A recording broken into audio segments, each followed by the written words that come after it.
오늘 주시는 하나님 말씀, 우리 구약 성경 888면 우리 시편 117편 1절부터 우리 시편 118편 29절까지 우리 한 절씩 교독하겠습니다.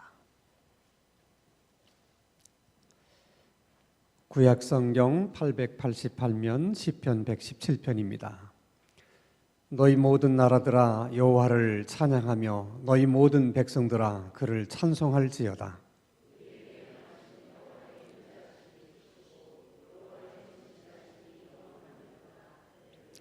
여호와께 감사하라. 그는 선하시며 그의 인자하심이 영원하미로다.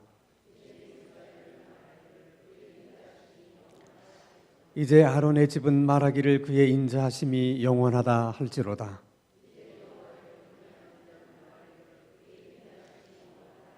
내가 고통 중에 여호와께 부르짖었더니 여호와께서 응답하시고 나를 넓은 곳에 세우셨도다.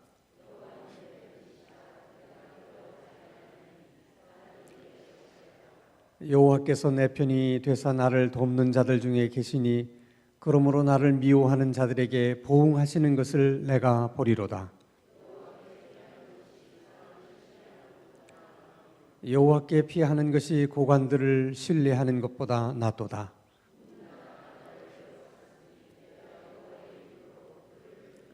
그들이 나를 애워싸고 애워쌌으니 내가 여호와의 이름으로 그들을 끊으리로다.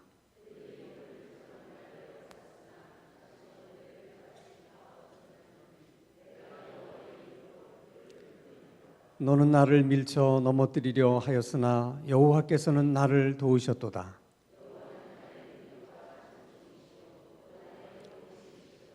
의인들의 장막에는 기쁜 소리, 구원의 소리가 있으며 여호와의 오른손이 권능을 베푸시며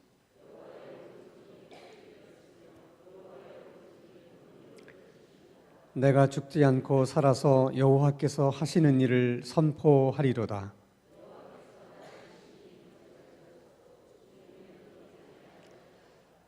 내게 의의 문들을 열지어다. 내가 그리로 들어가서 여호와께 감사하리로다. 주께서 내게 응답하시고 나의 구원이 되셨으니 내가 주께 감사하리이다. 이는 여호와께서 행하신 것이요 우리 눈에 기이한 바로다.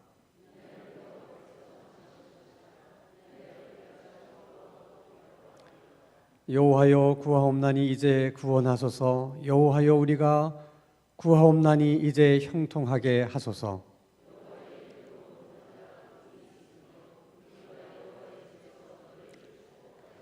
여호와는 하나님이시라. 그가 우리에게 빛을 비추셨으니 밧줄로 절기 제물을 제단불에 멜지어다.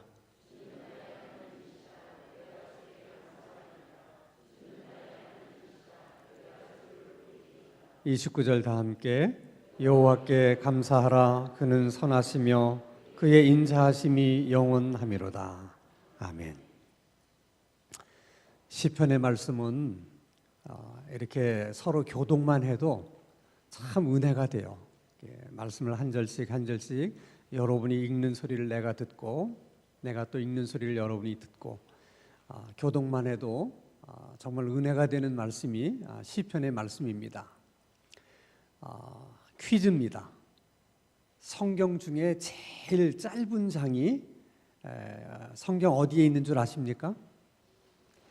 어떻게 하셨어요? 시편 117편입니다. 딱 2절이에요. 가장 간단한 장이지만 내용적으로 보면 완벽합니다. 그래서 시편의 말씀을 150편이나 되는 많은 분량의 말씀을 줄이고 또 줄여서 딱 2문장으로 만들면 어떤 문장이 될까? 그게 시편 117편입니다. 하나의 문장은 모든 나라들과 모든 백성들은 여호와를 찬양하라. 그 한 문장이에요. 또 한 문장은 그렇게 찬양해야 될 이유가 우리 하나님은 인자하심이 크고 그의 진실하심이 영원하기 때문이다. 이 두 문장이 사실 모든 시편의 말씀을 요약한 것입니다. 자, 모든 나라들과 모든 백성들은 하나님을 찬양하라. 이것이 선교의 비전이에요. 우리가 선교를 해야 되는 이유, 그것은 모든 민족들이 어느 날 다 하나님을 찬양하는 그날이 오기를 우리가 소망하면서 선교를 하는 것입니다.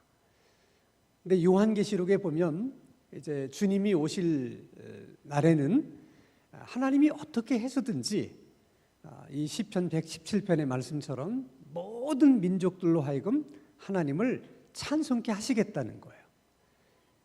그렇기 때문에 선교가 아무리 어렵고 힘들어도 이미 하나님께서 모든 민족들로 하여금 하나님을 찬양하게 하는 날을 정하셨고, 또 그 날이 이르도록 하나님이 세계 역사를 그렇게 인도해 가시기 때문에 그럴 수밖에는 없게 되는 것입니다. 그래서 우리가 그런 비전을 늘 바라보면서 우리가 기쁨으로 선교를 하는 거죠.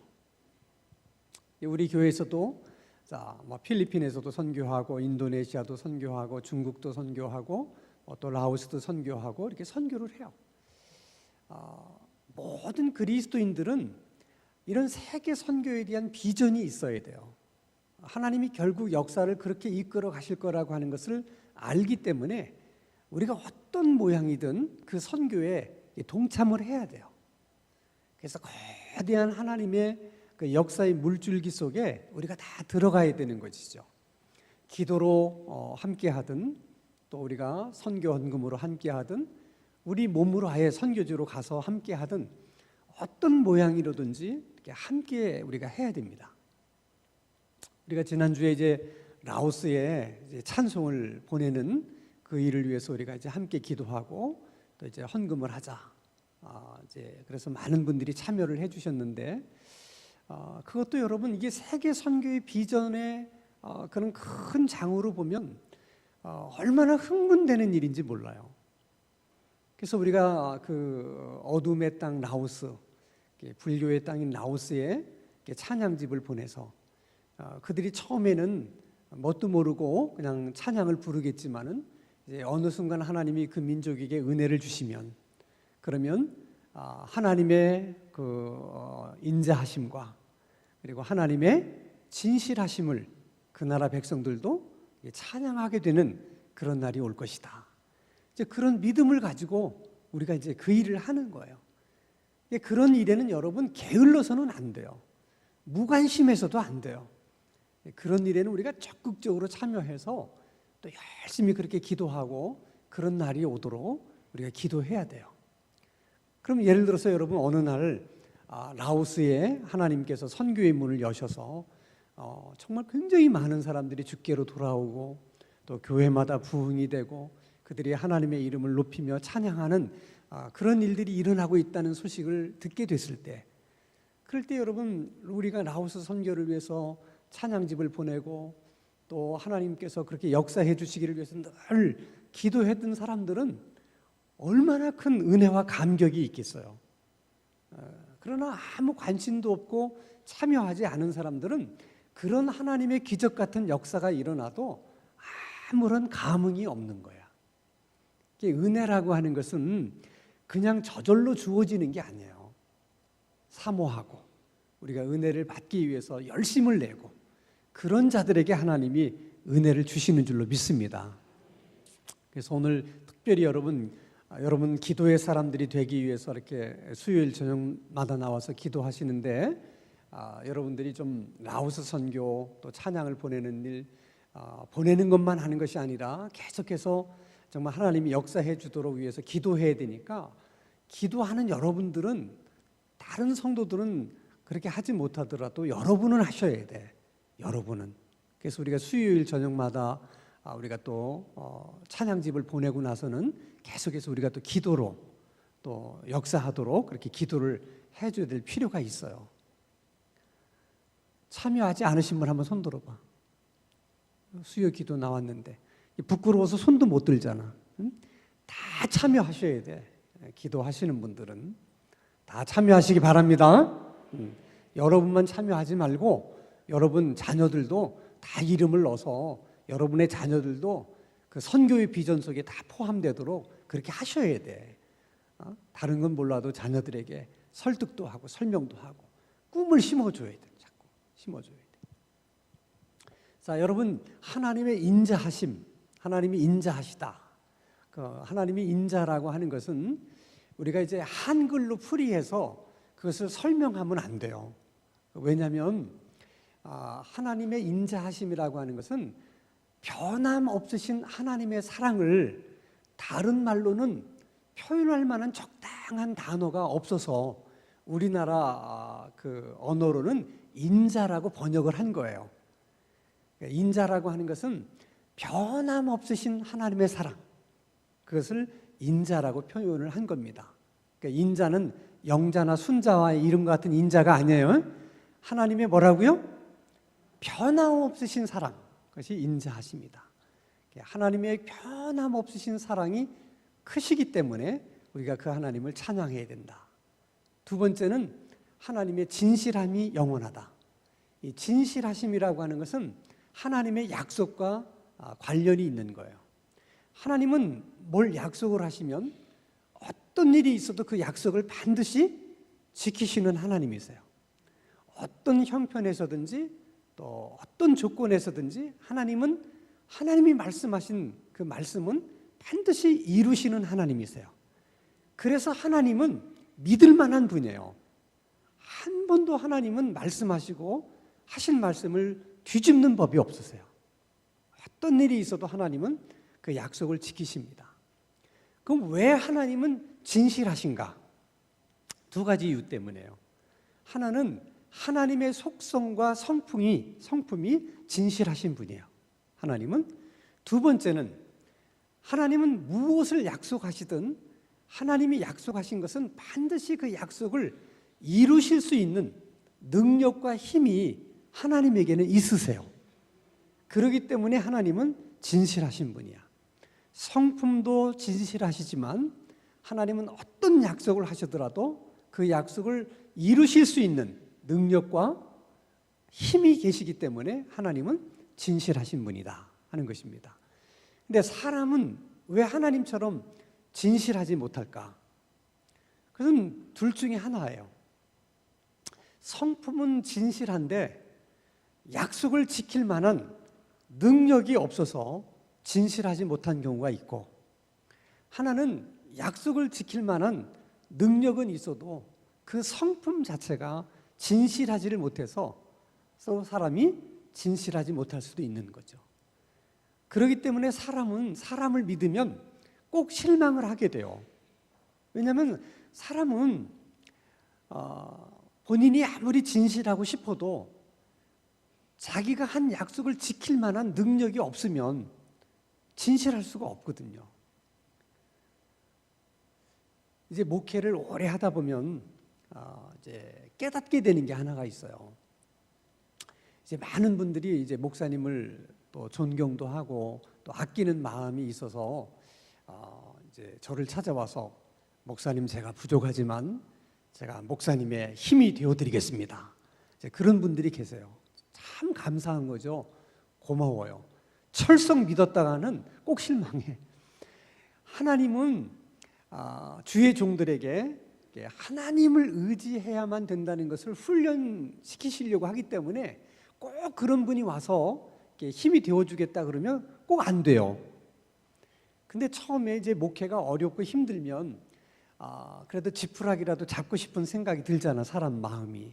그때 누군가가 와서 큰 도움이 되겠습니다, 도와드리겠습니다 그러면 인간적으로는 마음이 끌리죠. 그렇게 돼요, 사람은. 근데 의지하면 반드시 실망을 하게 돼요. 하나님께서 그렇게 훈련을 시키는 것 같아. 그래서 목사님들은 저뿐만 아니라 대부분 그런 경험들을 해요. 그래서 목사님들끼리 하는 말이 있어요. 그냥 성도는 사랑해야 될 대상이지 믿음의 대상이 아니다. 이건 여러분 깊은 체험 가운데서 나오는 거야. 그러니까 믿으면 실망하게 돼. 그냥 사랑을 해야 될 대상으로 또 사랑을 줘야 될 대상으로 그렇게 생각하면 이제 실망하지 않는 것이죠. 그것은 여러분들도 마찬가지예요. 그러니까 어떤 사람이든 아무리 친한 친구든 여러분의 힘이 되는 사람이든 사람은 어쩔 수가 없어요. 그러니까 사람을 너무 믿지 말고 누굴 믿어야 된다? 하나님을 믿어야 된다. 요거 하나를 깨닫는데도 많은 시간이 필요한 거예요. 그래서 시편 기자는 그것을 깨닫고 나서 오늘 시편 118편 8절 9절에서 이렇게 고백을 해요. 자, 8절 같이 읽습니다. 시작. 여호와께 피하는 것이 사람을 신뢰하는 것보다 나으며 여호와께 피하는 것이 고관들을 신뢰하는 것보다 낫도다. 저런 고백이 아무렇게나 나오는 것이 아니에요.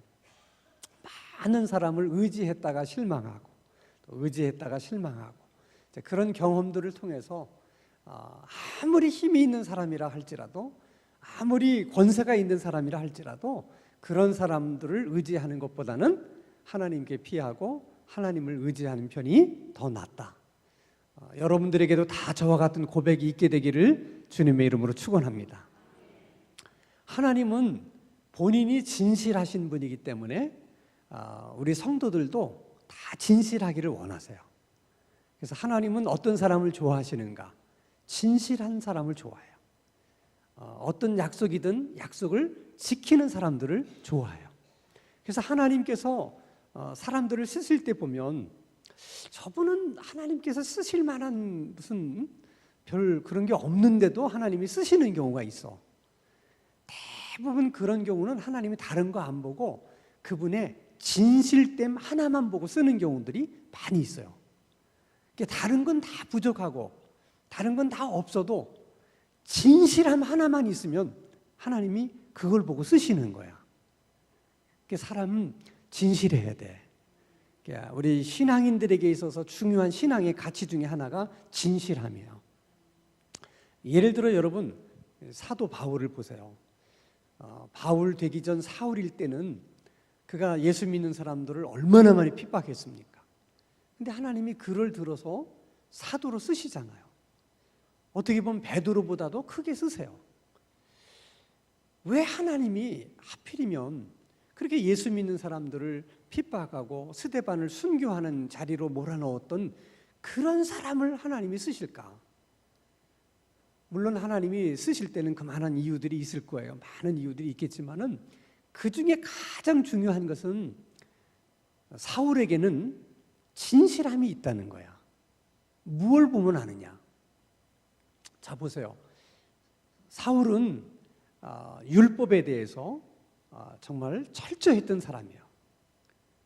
그래서 자기가 믿는 신앙, 적어도 자기가 먹는 율법에 의하면 십자가에 못 박혀 죽은 사람은 하나님께 저주받아 죽은 사람이에요. 적어도 자기가 믿는 신앙의 입장에서 보면 예수는 하나님의 저주받아 죽은 사람이야. 근데 그런 사람을 뭐 구세주니 어쩌고 떠드는 사람들을 이해할 수 있겠어요, 없겠어요? 없는 거야. 적어도 자기가 믿는 신앙, 그 신앙의 열정 때문에 그런 사람을 눈뜨고 그냥 두고 볼 수가 없는 거야. 그래서 다 누가 시킨 일도 아닌데 본인이 나가서 다 사람들을 잡아들이는 거예요. 그게 방향은 잘못됐지만은 그래도 그것은 사울 나름대로의 뭐 때문에 진실함 때문에 그렇게 하는 거야. 근데 하나님이 그에게 이제 깨달음을 주시잖아요. 그것이 아니다. 그래서 사도 바울이 확 뒤집어져요. 그런데 이번에는 뭐에 대해서 진실하냐? 복음에 대해서 진실한 거예요. 그래서 그렇게 많은 핍박과 어려움이 있어도 조금도 굴하지 않고 그 복음에 진실한 거예요. 하나님이 사울을 쓰신 데는 그런 이유가 있는 거예요. 근데 오늘 우리들에게 있어서 가장 큰 문제는 뭐냐면 내가 믿는 신앙에 대한 진실함이 많이 부족하다는 거예요. 너무 분위기에 따라서 신앙이 왔다 갔다 하고 환경에 따라서 우리들의 신앙이 왔다 갔다 하고 그럴 때가 너무 많다는 거예요. 적어도 내가 믿는 신앙에 대해서 진실하려면 아닌 것은 아닌 거고 또 그런 것은 그런 것이고, 예스라고 말할 때는 분명히 예스라고 말해야 되고, 노라고 말할 때는 분명히 노라고 말할 수 있어야, 그래서 내 신앙에 대한 진실함이잖아요. 근데 우리는 예스라고 말해야 될 때 그냥 두리뭉실하고 넘어가고, 노라고 말해야 될 때도 또 두리뭉실하게 넘어가고, 우리가 믿는 신앙에 대한 진실함이 우리는 많이 부족하다는 거예요. 그래서 하나님께서 성경에 보면 우리 성도들에게 요구하는 것 가운데 가장 중요하게 생각하시는 것이 충성이에요. 죽도록 충성하라. 그러면 내가 생명의 면류관을 내게 주리라. 맡은 자들에게 구할 것은 충성이다. 성경은 충성을 많이 강조하잖아요. 충성이라고 하는 것은 진실된 마음으로 자기에게 맡겨진 일을 성실하게 감당하는 사람을 충성된 사람이다, 그렇게 얘기를 해요.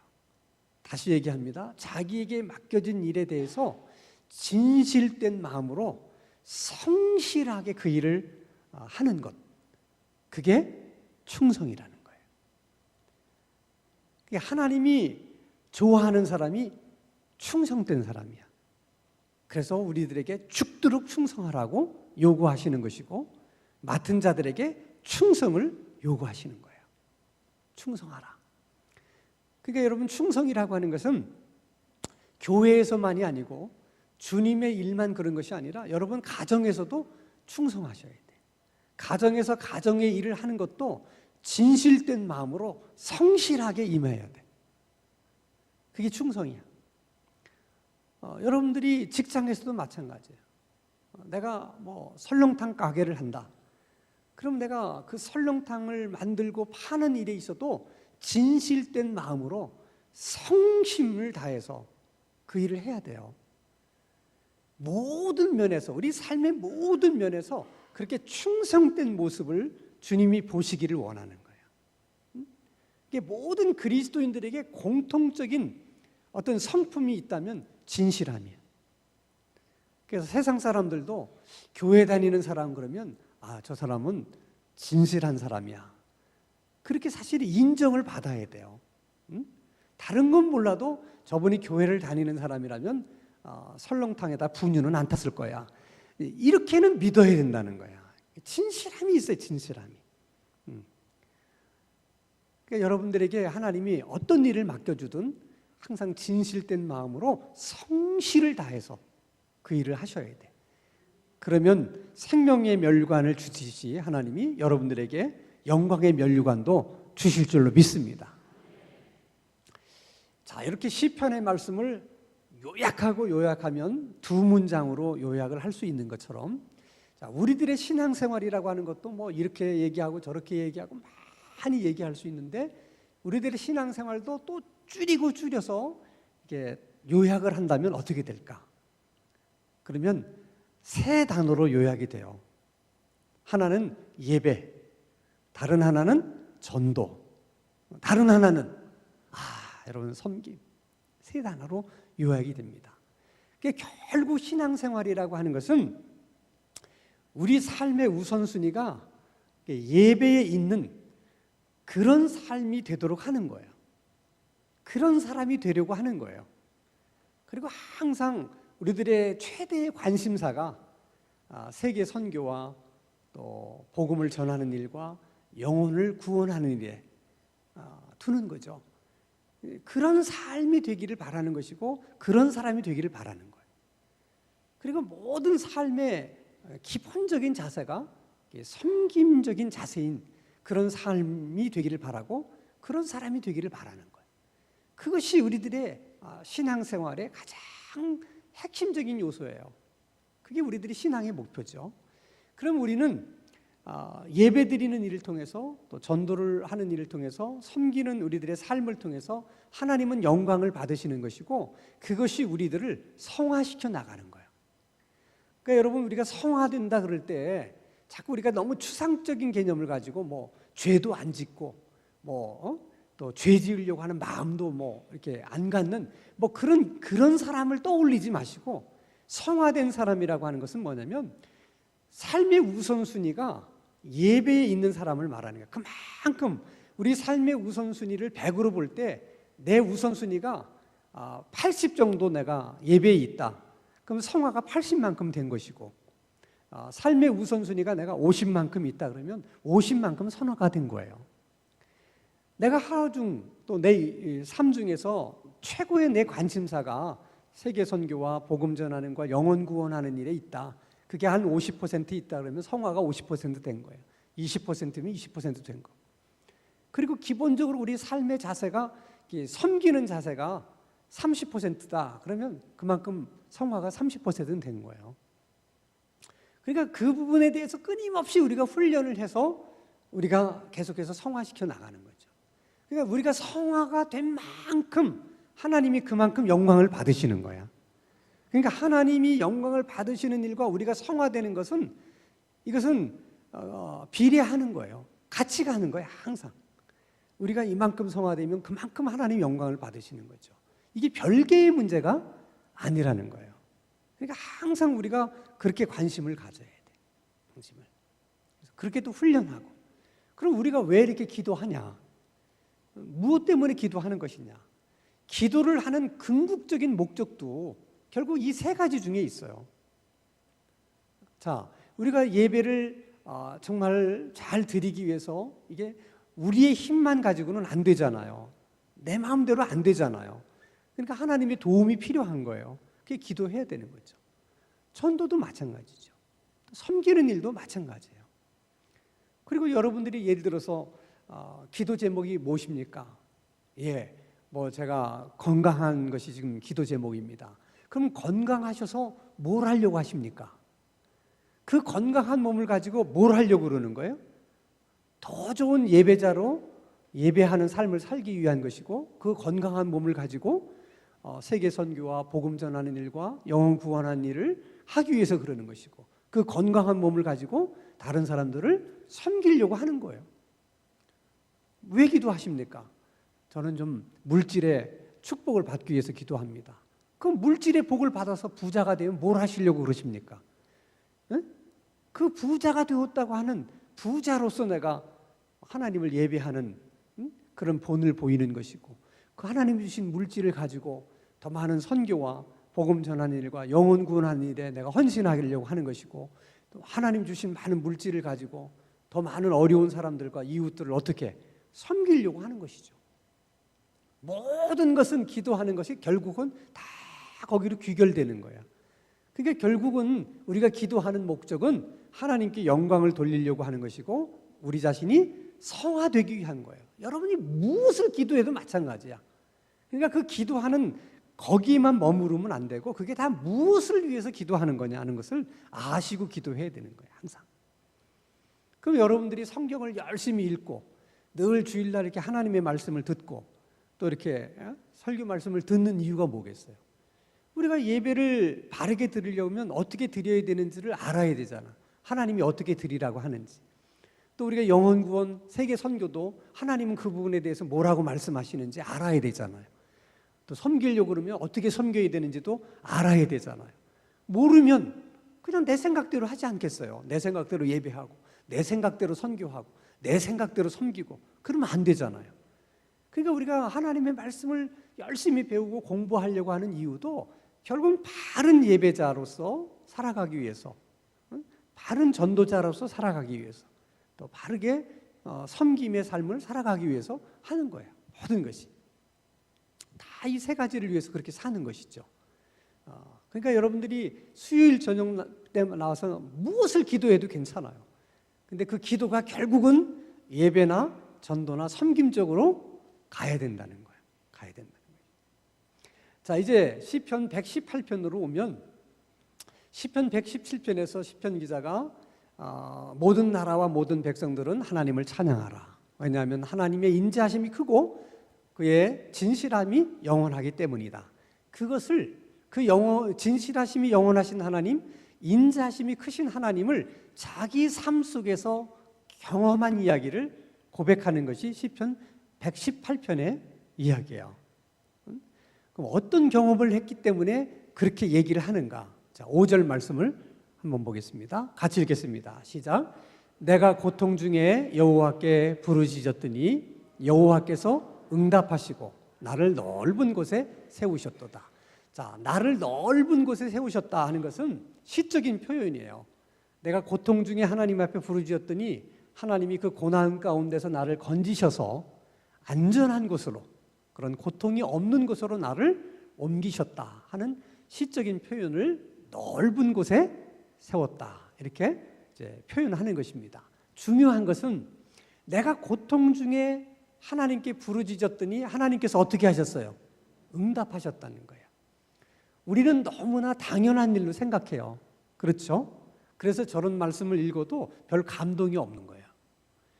자, 여러분들이 고통 중에 부르짖었는데 꼭 하나님이 응답하실 의무와 책임이 있어요, 없어요?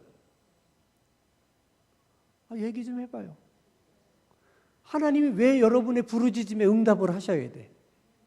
응? 자녀니까 이런 얘기 하지 말고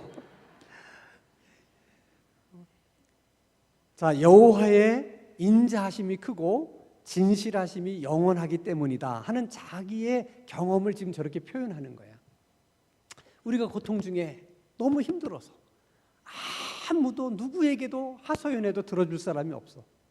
근데 하나님께 부르짖었더니 하나님이 응답해 주셨다는 거야. 생각하면 할수록 너무 고맙고 감사해. 왜 하나님이 부르짖는 자의 기도를 들으시고 응답하시는가? 하나님이 응답하시겠다고 뭘 하셨기 때문에? 약속하셨기 때문이에요. 약속하셨기 때문에. 그게 중요한 거예요. 그래서 예수님이 다시 한번 그것을 상기시켜 주잖아요. 구하라. 그리하면 주실 것이요. 찾으라. 그리하면 찾을 것이요. 문을 두드리라.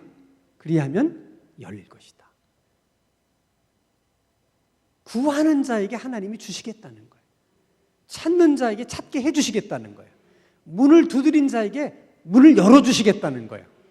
이렇게 하나님은 약속하셨기 때문에 우리가 고통 중에 하나님께 부르짖으면 이렇게 하나님이 응답하신다는 거예요. 그래서 하나님의 인자하심은 크고 그의 진실하심은 영원하시다는 거예요. 그래서 저런 경험을 여러 차례 하게 되면 어느 순간 자신감이 생겨. 자신감. 어떤 자신감이 생기는가? 6절입니다. 같이 읽습니다. 시작. 여호와는 내 편이시라. 내가 두려워하지 아니하리니 사람이 내게 어찌하는가. 하나님의 인자하심을 많이 경험하고 하나님의 진실하심을 많이 경험한 사람에게는 어떤 자신감이 생기는가? 하나님은 내 편이시다. 이런 확신이 드는 거야. 물론 저거를 여러분 자기를 합리화시키거나 정당화시키는 쪽으로 쓰면 안 돼요. 어느 교회에서는 서로 교인들끼리 싸우면서 서로가 하나님은 자기 편이 돼. 그런 뜻으로 하는 말이 아니에요, 저거는. 그러니까 하나님이 내 편이라고 하는 이 자신감, 이것은 고통 중에 있을 때마다 부르짖어서 하나님의 기도 응답을 받으면서 생긴 것이거든요. 그래서 그 과정 속에서 체험을 통해서 하나님이 내 편이시기 때문에 나는 더 이상 사람들을 두려워하지 않을 거라는 거예요. 그리고 사람들을 더 이상 의지하지 않을 거라는 거예요.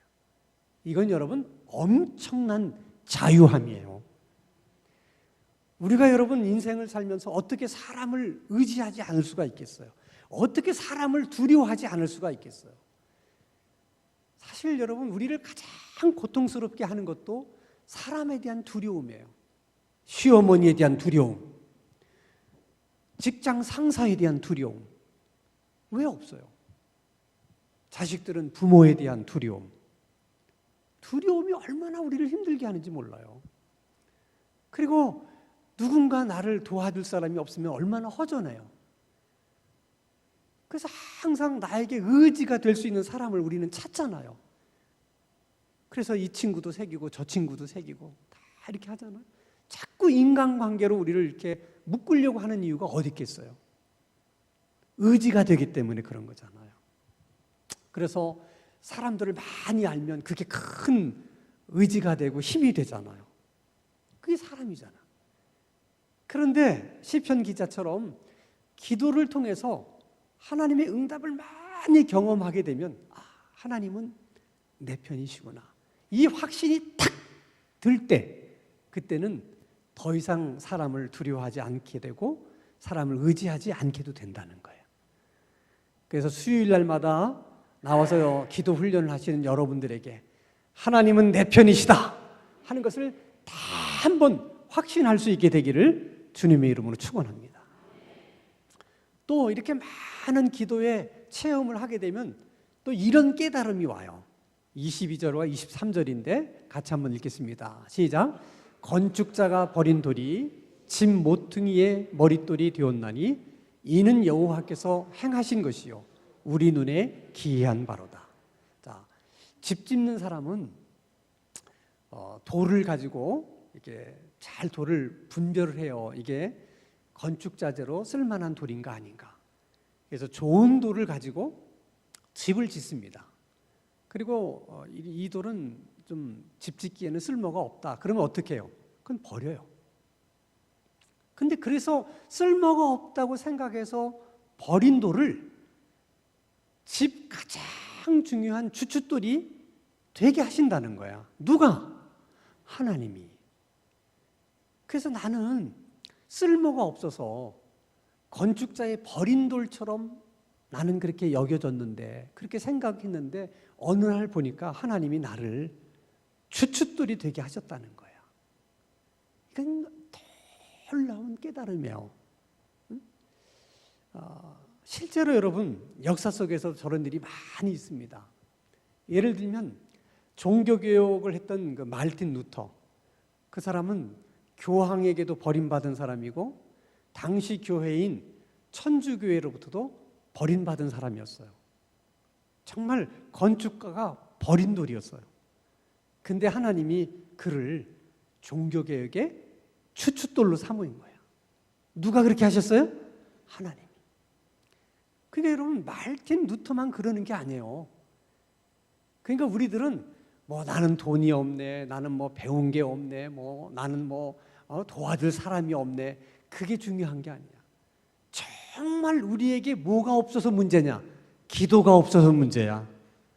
그리고 하나님이 우리 편이 되어주지 않고 내 편이 되어주지 않은 것이 문제지 다른 게 문제가 아니야. 항상 기억하셔야 됩니다. 돈이 없어도 상관이 없어요. 배운 것이 없어도 상관이 없어요. 건축가가 필요 없다고 버린 돌이지만 하나님이 그 돌을 주춧돌로 삼으신다. 그래서 사람들이 볼 때는 기이하다는 거야. 이해가 안 되는 거죠. 어떻게 저런 사람이 저럴까? 누가 그렇게 하셨다고요? 하나님이. 할렐루야. 그래서 우리가 하나님의 인자하심을 찬양하게 되고 그의 진실하심을 찬양하게 되는 거예요. 그래서 이런 경험을 많이 한 시편 기자가 하나님 앞에 이제 이렇게 고백을 해요. 너무나 아름다운 고백이에요. 17절 같이 읽습니다. 시작. 내가 죽지 않고 살아서 여호와께서 하시는 일을 선포하리라. 내가 죽지 않고 살아서, 내가 지금 형편이 아무리 어렵고 힘들어도 하나님, 저는 살아야 됩니다. 왜냐고요? 하나님께서 내게 행하셨던 그 모든 일들을 내가 많은 사람에게 얘기해 줘야 되기 때문에 그렇습니다.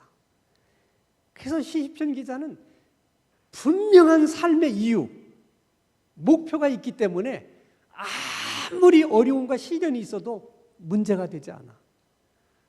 그때마다 하나님 앞에 저는 그래도 살아야 됩니다. 하나님, 저에게는 저런 일이 제게 해야 될 일입니다. 그러니 하나님, 저는 살아야 됩니다. 여러분, 똑같은 인생을 살아도 저렇게 자기가 살아야 될 이유가 분명한 사람이 행복한 사람이야. 여러분들에게는 분명히 살아야 될 이유가 있습니까? 아직도 그게 흐리멍텅해가지고 왔다 갔다 하시는 분은 이 밤에 기도할 때 하나님께서 여러분 분명히 살아야 될 이유를 깨닫게 해주시기를 주님의 이름으로 축원합니다. 여러분들이 건강해야 될 이유, 하나님이 저를 고쳐주셔야 될 이유, 그 이유가 다 오늘 저녁 찾아지게 되기를 주님의 이름으로 축원합니다. 정말 마음속으로 사모하면서 그렇게 기도해 보십시다. 그래서 내가 아무리 형편이 어렵고 힘들어도 그래도 하나님, 저는 살아남아야 합니다. 하나님, 그래도 저는 살아야 됩니다. 그렇게 말할 수 있는 것이 오늘 저녁 우리들에게 있게 되기를 주님의 이름으로 축원합니다.